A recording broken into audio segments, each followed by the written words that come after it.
So learning the bustle as a bride wouldn't be weird at all. A lot of brides feel like an emotional connection with their dress, and they like kind of knowing like the ins and outs of their dress.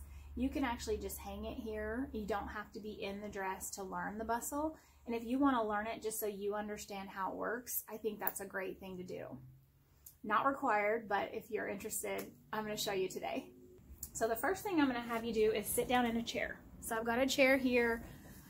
Even on wedding day, I want the person who's bustling your dress to perch on the edge of their seat, and they're going to be in a beautiful dress, hair and makeup too, and I want their back and legs to have no pressure on them. That way they can focus on the bustle, get it done super quick, and then just like get after it and get back to the wedding fun. Now I want to teach you the center back seam.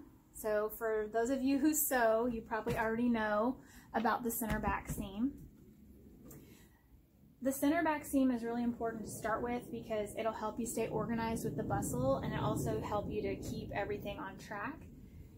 This particular bustle, the center point is any of these buttons. You're going to feel a difference in these buttons all through here. We've reinforced all of these buttons for you so that they're nice and strong. And here you have 2 buttons here and 2 buttons here. Follow this imaginary line all the way to a point, and you're going to feel this bustle button that's underneath it. But if you cannot see it, you're going to turn the lining inside out, and this is my way of cheating, is to turn it inside out and see it right there on that center back seam. You're also going to see the other points in the bustle that are in the lining as well. So you've got 1 here, 1 here, and 1 here. Here's your center back seam.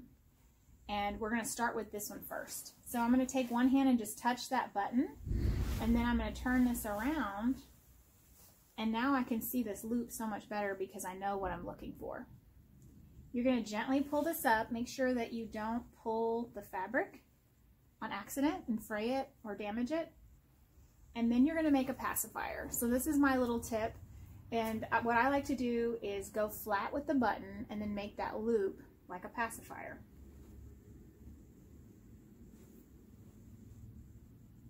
And then I like to take these 2 fingers here and touch the button to make it stay, and it won't slip out of my hands by just holding on that way, and then I can use these 2 fingers to guide it onto the button. Now the first couple of times you do this, you will cuss. You will not like this if you're not used to using fine motor skills like this often, but if you're like a crafty person and you're used to using fine motor skills, then this is going to be very easy for you.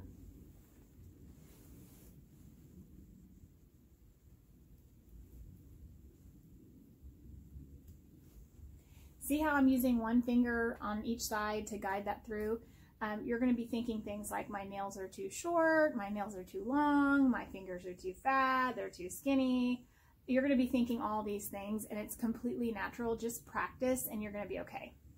So now I've got the center back seam on the bustle, and it's so important that you know where the other 2 are. So on this particular bustle, we've already seen in the lining that we have 1 in the center,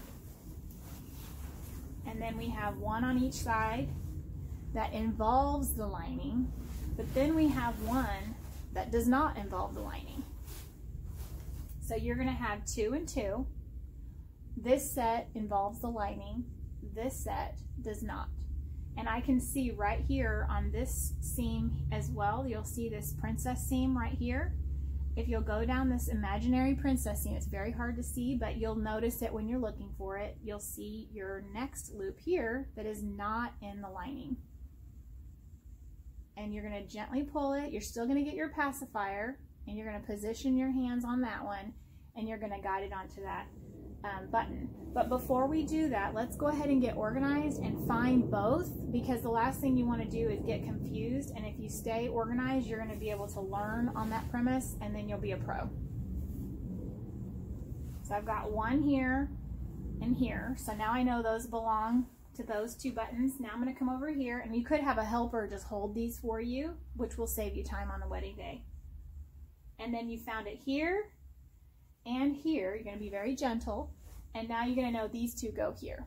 So what I'm going to do is do the inside one first. This one's a little heavier because it includes the lining, so I'm going to do that one first. Get my hand positioning. put that on. Now I like to teach to stay on one side and then do the other. I really feel like it keeps people organized, especially if you don't do this very often and it's a little new to you. But if you want to go side to side, it's your dress, so you get to do whatever you want. But I'm going to teach the way I do in the salon. Got the pacifier. Here's the button. I'm going in.